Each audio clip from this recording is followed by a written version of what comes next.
Good morning, everyone. Relationship with them.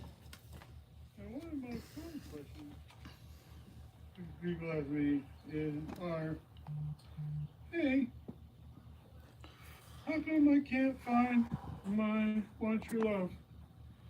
Even though there's all these people out there available. Be right back. Be right back. And we all have love languages. We have to find what it is that speaks to us in a person. But as we've been learning, there's a lot of us that might have some alien DNA, which makes it so that like our love language is kind of screwed up because it's like an alien language, and so it's like it's insufferable nonsense. And so you're trying to find your one true love, and you got this crazy whacked out love language that no one can figure out, and they're just kind of like, I don't know what to deal with. And then of course it could be that there are the people that you're picking, or probably they could be descendants of demon seed, which is horrible. Was horrible. So you got your combination of you alien, and you don't know your language is like players there over here, and then there's the demon seed here. And then maybe because your language is so messed up, you're attracted to the people with the demon seed, and they're just horrible, ain't good for anybody.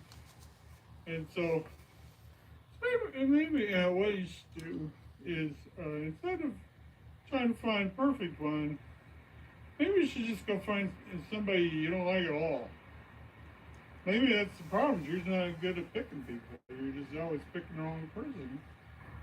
I mean, you just start off where you just don't like them to begin with, and then you got nowhere to go but to like them, or you could just just do them, or you could just be alone. But, just be your own best friend.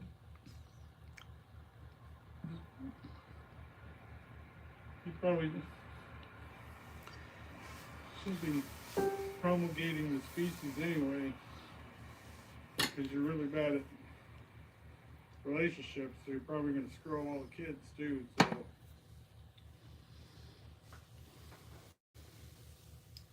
Yeah. So, in conclusion, um, quit looking. Okay. Oh, good morning. That was that video. People ask me what's my favorite video that I've ever done. I enjoy doing every one of them, but that one in particular is high on my list. I would probably put that at number 3 of my all time favorite videos I've done. Um, and just so you know, the inspiration behind it is my niece, because reasons.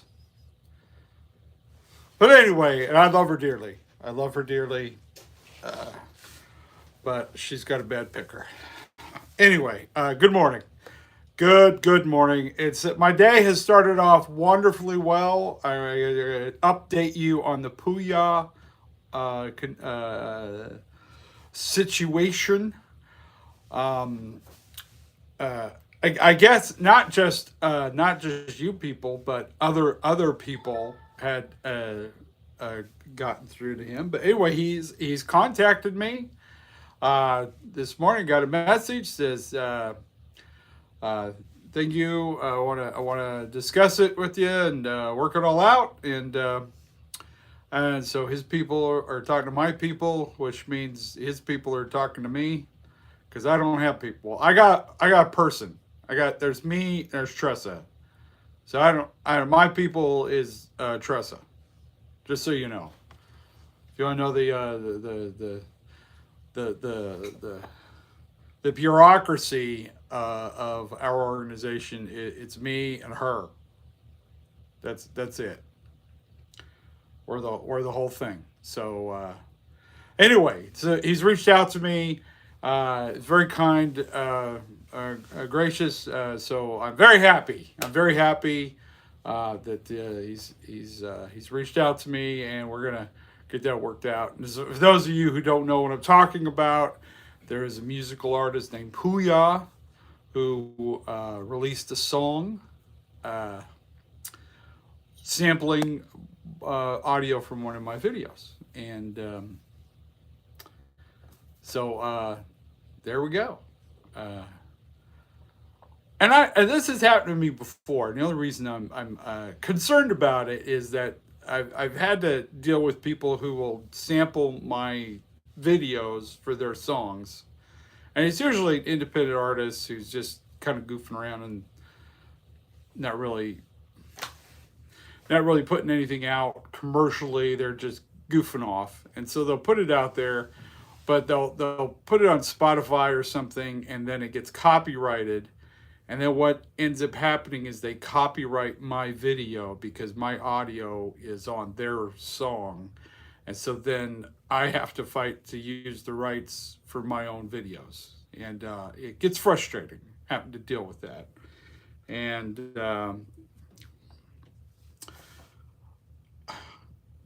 this was my first time to deal with a bigger label, because Puya is actually a very established artist, has quite a following, and so this is my first big boy legal issue. Not stuff you plan on having to deal with. You just start making videos and throwing them out there on the internet. Next thing you know, you're having to involve yourself in court cases. But we're not. But the courts aren't being involved. Don't get me wrong. But got to have one of those your people talk to my people moments. So not a big deal. Not a big. So I'm just letting you know things are cool. I'm very happy that we're going to get this worked out. We're communicating. So we're all good. It's all good in that regards. So very happy with that. Next item business is this shirt.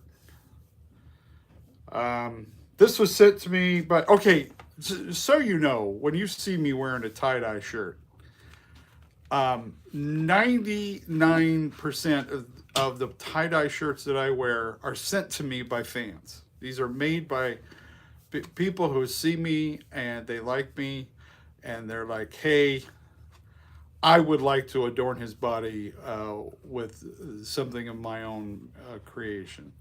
And so they send me stuff. And this one, I got it yesterday. Came to me from, it was this Sarah Lubershear. Am I saying it right?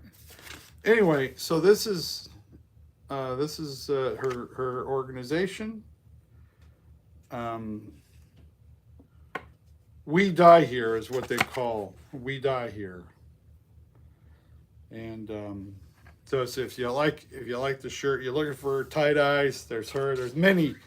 There have been sent many tie-dyes by a lot of wonderful human beings. So and we're gonna I need to go through and reciprocate and send things to them, and that's one of the things I've taken upon myself to do, because I have my own items I want to share with the world. So I'll be doing that. But anyway, we're kind of having a short day today. We've got I got to go to court in Virginia. Nothing. It was a speeding ticket. And if you've ever been in Virginia, pretty much if you have out-of-state plates, they don't need much of a reason to pull you over, because they figure, especially if you're out-of-state plates,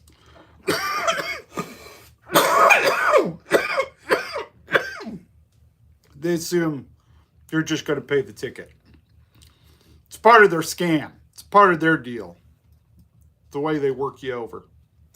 So we got pulled over basically for having out of state plates in Virginia because he said we were speeding, but I was in the flow of traffic. I was with another group of cars. I had a safe distance between me and the car ahead of me, had my cruise control on, right at the speed limit, and we were cruising along.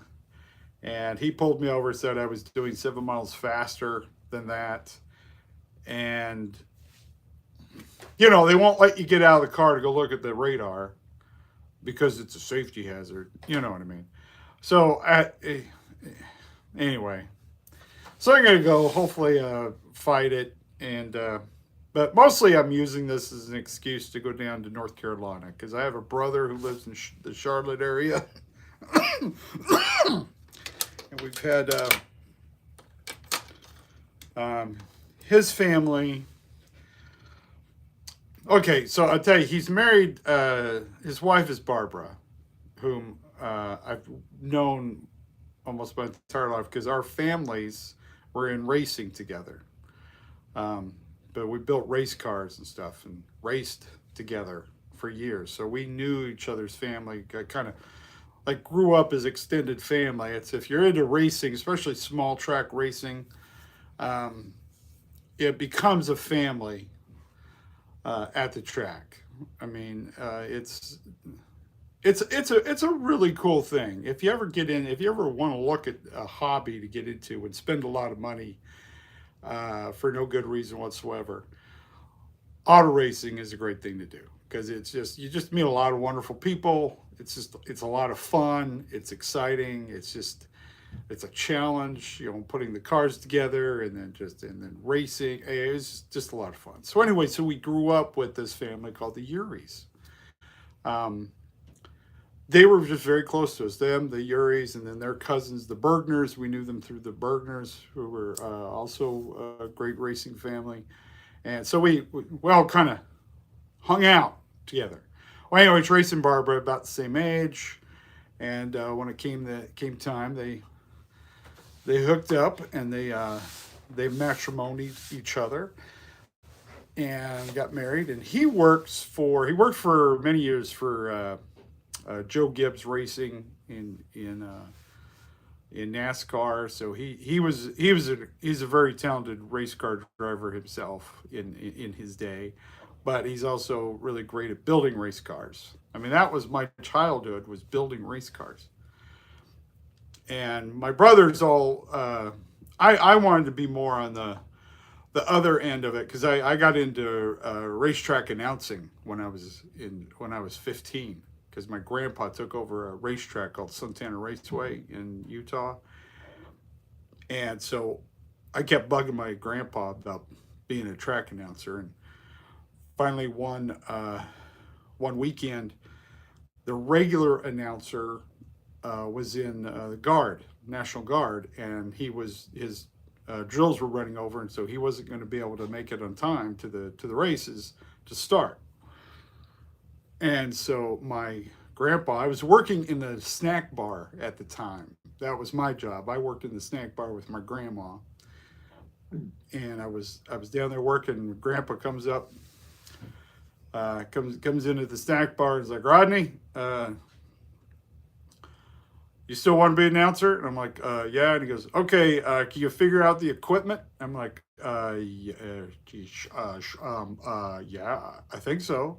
And he goes, okay, we'll go get everything set up, and you're gonna announce until Gator Joe gets here. Gator Joe Bowen was the regular announcer. So I'm like, oh, okay. And so I run up there. I had no idea what I was doing. I just started plugging stuff in until it started making noise. And,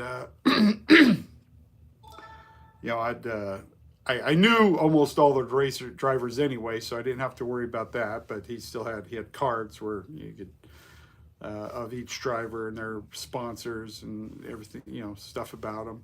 But like I said, I already knew who all the drivers and the cars were, so that wasn't a big deal. So I did the announcing for the time trials. And while I was doing the announcing, Gator Joe shows up about 15 minutes into it. And so him and my grandpa sat together and listened to me do the announcing for all the time trials. And they determined at the end of that yeah, I would be okay. I'd be good for being an announcer. And so he came up, and then I basically was his assistant. And when he wasn't there, I'd fill in, and then we would do kind of. We didn't really at first do any co-announcing. I mean, it was either him or me, and then we started doing stuff where I was kind of the man on the street, kind of roving guy, or we would do stuff during the intermission together. We would talk about the races, talk about what was going on, and kind of the drama behind over in the pits, that kind of stuff. And I had a few nights when he wasn't there at all, and so I had to do the announcing for the whole night, and it was a blast. It was the coolest thing. So for a couple of years in high school, I was a racetrack announcer. So anyway, that was my thing. But Tracy, anyway, back to the story about Tracy. Lives in North Carolina. Wife Barbara. He's just go. I have great relationships with all my brothers and sisters. We grew up very close, and we were always just really good friends growing up, and just very close. And anyway, I'm not gonna talk about it. I don't want to bum everybody out. But anyway, something's happened with their family, and I'm going to go down there and spend some time with them. So go down and be there. So, but anyway, so there you go. So if you ever me talk about racing and stuff, I grew up in it and I love it. I wanted to do it's one of my passions. I love racing. I love race cars. But I did see the kind of commitment, the amount of money you had to put into it, and I decided that I wasn't going to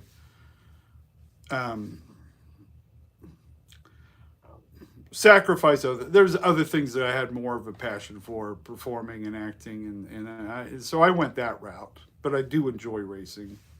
I remember when I started dating Tressa, because I was smitten with this woman. But I took her to a car race, and she was not impressed. I think she got a headache, which it can't be. There's a lot of noise. It's very loud. But at that moment, I knew, okay, I didn't want to push it on her, but that's when I was like, okay, racing's gonna take a back seat for a while. So. Well, she still lets me go to races. When Tracy comes up, we go hang out at the Stafford Springs racetrack. We got one here in town, which might have been an influence in why I chose the house that we chose to move into in Connecticut. It might have not mentioned it to the wife that was a thing, but it might. But the fact that there's a really well-established race car track in the town that we decided to buy a home in might have been it might have had some influence in picking this house. So anyway, so we're getting our stuff together and we're gonna head down there. So we're gonna kind of have a shorter thing this morning. But I wanted to give you an update, what's going on, let you know that life is good, and I appreciate. I hope you're having a good day. Get out there and enjoy the ridiculousness of it all. It's like I was reminded. I came across a video this morning that I did about a year ago about ignoring things. And I reposted it, but and I remember when I was making the video, I was like, I was having some problems with the car that I was driving, and the check engine light had come on, been on for most of the trip, And I thought, it could be something serious, or it could just be. It turned out to be, with new cars, this is a deal. But it was the gas cap. If you didn't tighten the gas cap all the way on, it would send an error code. It was dumb. It was just, it's one of those silly things. And so as I'm there at a rest stop on my way to Florida to do some shows down there last year, and I was at a rest stop, and I'm looking at this check engine light, and that's where I got the inspiration for the video. Is that we have in our lives, we ignore things all the time. We ignore our health issues. We ignore things that we should not ignore, and yet we'll pay a lot of attention to things that don't deserve our attention at all. We'll become transfixed on those stupid things. So the point of the video is you ignore stuff all the time. Why don't you just choose to ignore crap that you have nothing to do with, stuff that you have no control over? You can ignore it. If there's nothing you can do about it, why are you paying any mind or attention to it? That's and that was the point of the video. So I hope you enjoyed the video. Hope you enjoy your day. And just know that no matter what's going on in your life, it's gonna work out. It's like I'm kind of bummed because I got a speed. I haven't had a speeding ticket in years, and all of a sudden I get one, and it's a little gut punch. It's like, oh, I had a perfect driving record. Now I have an accident and a speeding ticket. But you know what? Life goes on. Oh well. The rest of the world doesn't matter. Nobody cares. All this stuff we think is important isn't important at all. It really isn't. You're behind your bills. Everybody's. It's not the end of the world. You'll figure it out. It'll all come around, my friends. It will all come around. So anyway, I've got to go get the car loaded, and we got to get on the road. Got things going on. I'm not sure if I'm going to be doing a live tomorrow or not. If so, it's probably going to be at a different time because I'm going to be in court in the morning. And so I'll just be updating you from the road sometime tomorrow. I'm not sure when, but anyway, is there anything going on?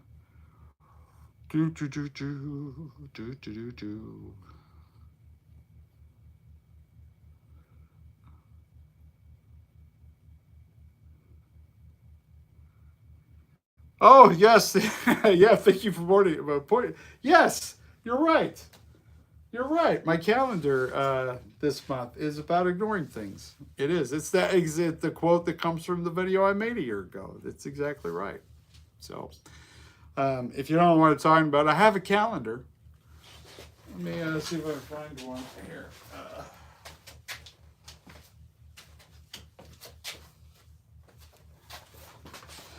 There we are. There it is. I have the Go Be Weird calendar, and that's it. That's me on the thing.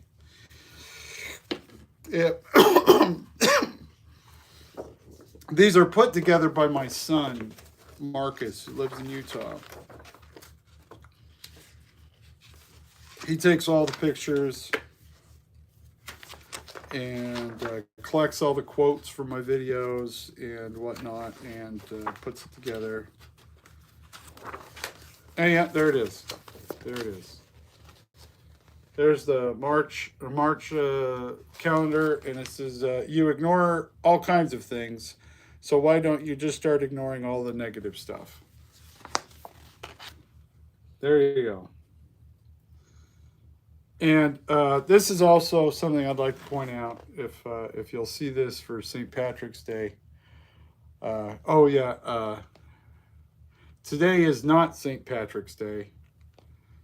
If you can see that on the 16th. If you got a calendar, you don't know what that's about. It's because last year's calendar, we made a mistake. And We didn't realize it until we'd actually published it and sent it out to people. And it was funny. It was an Irishman who pointed it out to me, the first one. And several others did it. But we had listed March 16th as St. Patrick's Day last year on the calendar year before. So this year we corrected the mistake. We moved it to the proper date. And just as an homage to our mistake, we like to point out, in case people, this is carrying over some confusion from last year's calendar, 16th is not St. Patrick's Day, officially. Just so you know. So you'll find that only here. But also realized from last year's calendar that we added an extra day to November. So we had a November 31st, so we're new at this. we're new at this. Absent-mindedism is a family trait, just so you know. But anyway, we still have some available. If you want one, I think we usually they're $20-$25, but you know what? If you go, I think we still have a code on there. We'll get into you for 15 if you want one. And of course, we got shirts and other stuff as well. So hats, we got hats. There's the hat. We still have some of these left over too. So. But anyway, that's enough about that. But I mentioned that because that's that's how we keep the bills paid around here. We hawk our goods, so that's what we're doing. Anyway, you guys have been an absolute joy. Thank you for joining me this morning. Again, I got some chores to do before we can leave town, and we got to get on the road. We're gonna go fight the law. And go visit my brother and his family. So again, love you all. You're super friggin' awesome. Continue to do what you do, because what you're doing is doing good and stuff. So, all right, everybody. Love you bunches. Have a super friggin' awesome day, everybody.